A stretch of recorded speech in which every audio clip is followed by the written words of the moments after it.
Hey everyone, and welcome back for another deep dive. Today we're going to travel back in time to ancient China. Ooh, ancient China. Yeah, so we're going to explore this really fascinating period of transition. Okay. From like tribal leadership to the very first dynasty in China. Wow. And you know what played a huge role in all this? Flood control. Really? I would have thought flood control was just like a problem they had to deal with, not something that would like change how they were governed. Yeah, it's kind of counterintuitive, right? Yeah. But it really makes sense when you think about it. Okay, how so? Well, think about it. Mm-hmm. Grappling with these massive natural disasters like forces societies to adapt. Okay, yeah. To innovate and sometimes to like totally reinvent themselves. It's true. And that's exactly what we see happening in ancient China. Okay, I'm interested. Tell me more. So it all begins with this group called the Xia Tribal Alliance. Xia. Yeah, they were like the big players in the region back then. Gotcha. But they've got this like seriously unpredictable neighbor. Okay. The Yellow River. Yeah, that's right. The Yellow River, the cradle of Chinese civilization. Exactly. Yeah. But also this huge force of destruction. Right. It giveth and it taketh away. Literally. So imagine you're like a farmer just trying to like live your life and bam, the river floods and washes everything away. Oh, man. I can see why that would be a problem. It was a constant threat hanging over their heads. So what did they do? Well, they needed a leader who could tackle this problem. Makes sense. And that's where Yao comes in. Yeah, okay. This guy was known for his wisdom, but even he was stumped by this crazy river. I mean, can you blame him? Rivers are tough. Totally. But on top of all this, he's also facing this leadership dilemma. Oh, what's that? He has to choose a successor. Ah, the age-old question of who gets the throne. Right, but here's the thing. Yao decides to pass the torch, not to his son. What? That's unusual, isn't it? Very. Instead, he chooses his son-in-law, Shun. His son-in-law. So not even like a distant relative, just straight to the in-laws. Yep. It's this practice called abdication, basically voluntarily stepping down and choosing your successor based on merit, not just bloodlines. So they're putting competence above family ties. That's pretty forward thinking. Yeah, it shows how much they valued like the greater good over just keeping it in the family. Wow, so this Yao guy sounds like quite the leader. He really was. But even with Shun at his side, the floods, they just kept getting worse. Oh, man. So what did they do? They needed a new approach. So they brought in this guy, Gong Gong. Gong Gong? All right. Now this guy, bless his heart, he poured decades of his life into trying to tame this river. Really? Decades? Yeah, he was dedicated. And, for a while, it actually seemed like his efforts were working. Oh, yeah. Like they had a good run? Yeah. There were actually accounts of a period of like relative calm. And people were like, we did it. We solved it. Oh, no. So they got cocky. A little bit. But it turns out it was probably just a stroke of luck, Oh, no. Like a temporary break from the chaos. Yeah, that's how rivers work sometimes. Exactly. So what happened when the floods came back? Well, they hit even harder than before. Oh, man, that's rough. Yeah, it was not good. So what did they do?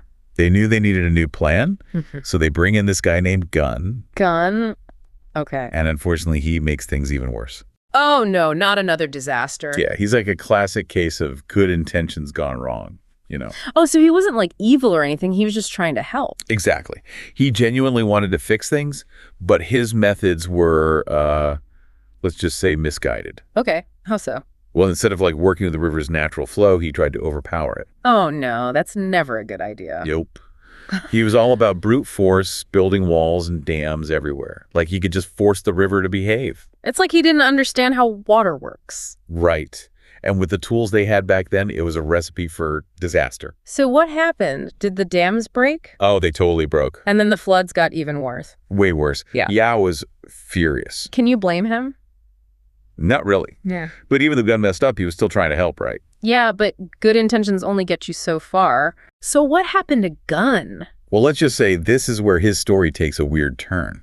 Weird how? So after he, has punished his body, it doesn't decompose. it just stayed there. Yeah. Like perfectly preserved. Pretty much. Not for days, not for weeks, but for 3 years. 3 years. Yeah. That's incredible. What did people think was going on? I mean, can you imagine? They were both fascinated and terrified. Yeah, I bet. So what did they do? Well, eventually they decided they had to investigate. Okay. They cut Gun's body open. Oh, wow. And what did they find? A baby boy.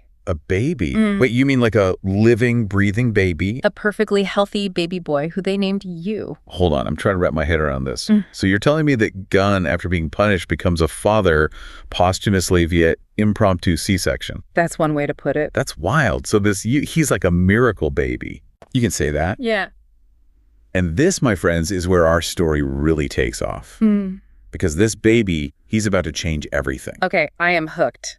Tell me more about this. You right? This baby born under the most unusual circumstances? Yeah, it's like straight out of a myth. Totally. Yeah.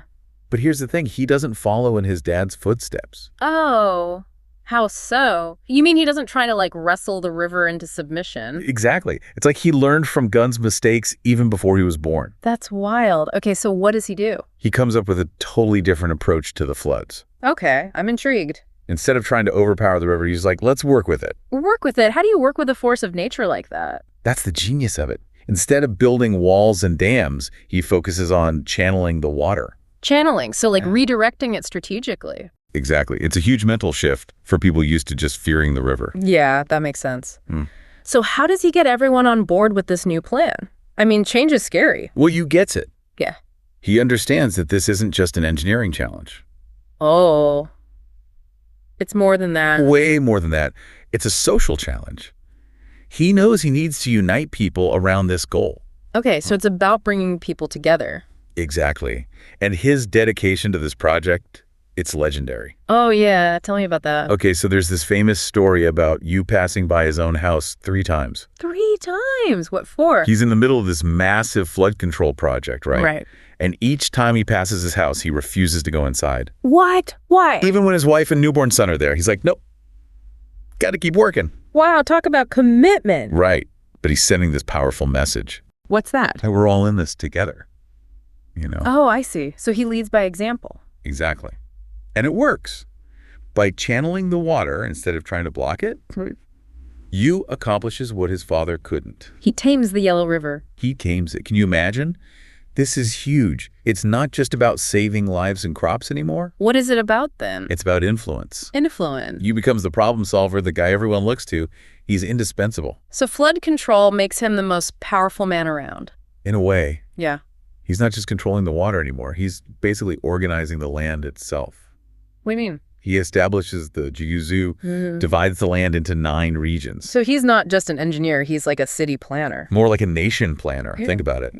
He's gaining control over labor resources, decision-making, Yeah. all because he solved this massive problem. It's like he accidentally built an empire by fixing a river. Kind of. And speaking of leadership, remember Shun?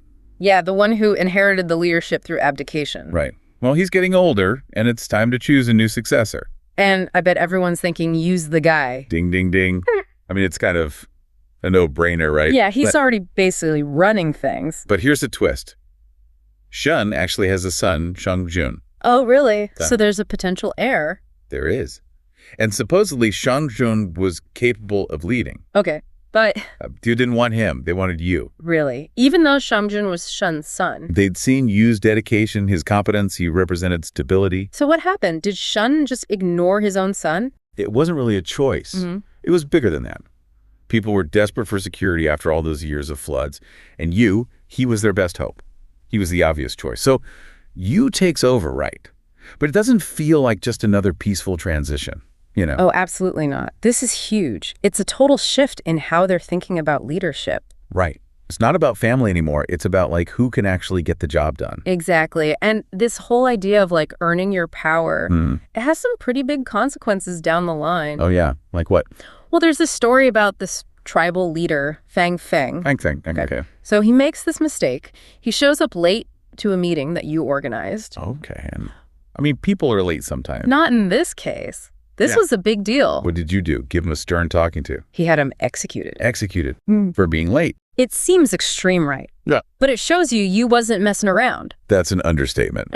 I guess it really was a whole new world order. Totally. He's sending a message. This is a kingdom now, not a democracy. And he's the king. Exactly. Wow. So Yu goes from flood control to king. It's quite a journey, right? And it speaks to these bigger themes about how power shifts, how societies change. Yeah, it's like a story that's been told and retold throughout history. For sure. But the thing about Yu is he doesn't just grab power, he holds on to it. For a while, right? For decades. He rules for decades. And when he finally dies, guess what happens? His son takes over. Seamlessly. His son, Qi, becomes the ruler, and boom, the Xia Dynasty is born. Wow. So from flood control to social engineering to this whole dynasty being established, it's incredible how much happened in just a couple of generations. Right. It really makes you think about those early decisions, the compromises they made, the unintended consequences. Like a domino effect rippling through time. Exactly. And that's what makes this period of history so fascinating. It's not just ancient history. It's a story about human nature, ambition, the struggle for power. It's a story that still resonates today. Absolutely. And I think it leaves us with more questions than answers. Which is what a good deep dive should do. Right? Exactly. Well, on that note, I want to say a huge thank you to you for taking us on this incredible journey through ancient China. And to our listeners, thank you for joining us for another deep dive. We'll see you next time.